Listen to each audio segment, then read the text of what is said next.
Tanyo kan hana bijaksana sagai. Apabila tanyo red dalam urut-urut third, red dalam lubang-lubang third. Jadi mu masalah dan tak third. Jadi hamu itu lagi muno. Han mu ubah-ubah dia. Dia kata dia. Nyen menyertai tanyo ka berulang, menyertai tanyo ka berulang tanyo mula bubut kemudian dah bubut dah bubut dah.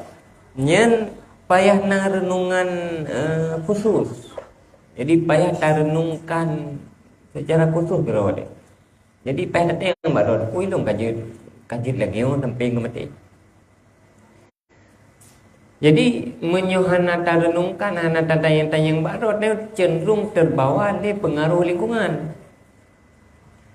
Ketika lingkungan tanyo misalnya nambut dosa tapi kajit ke perkara biasa, duduk tanyo-tanyo tapi fikir tanya ke biasa.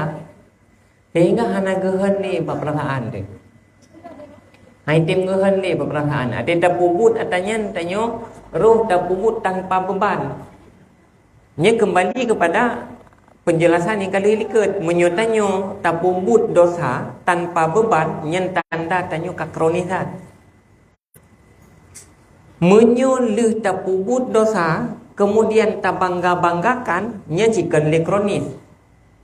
Nyen kai fonis mati dengan preh tenggai nagai nya istilah penyakit. Betul.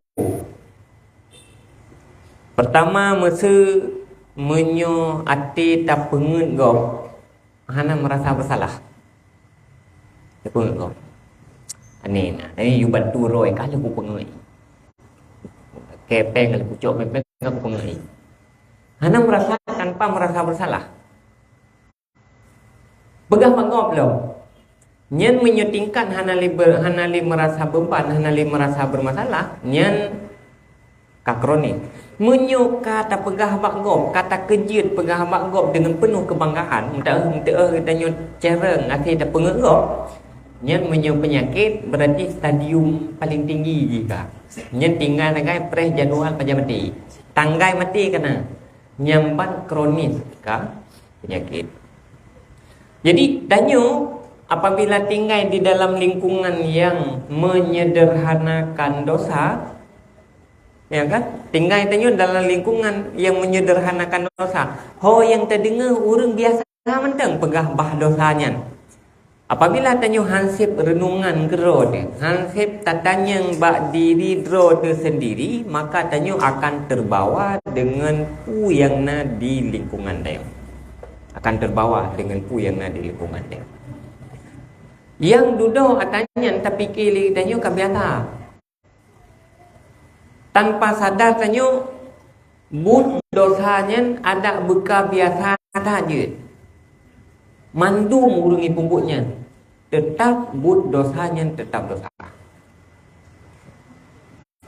Han mubah dengan sebab ramai urut pembut. Han menggantau but maksudnya menjadi but taat dengan sebab ramai orang pembut.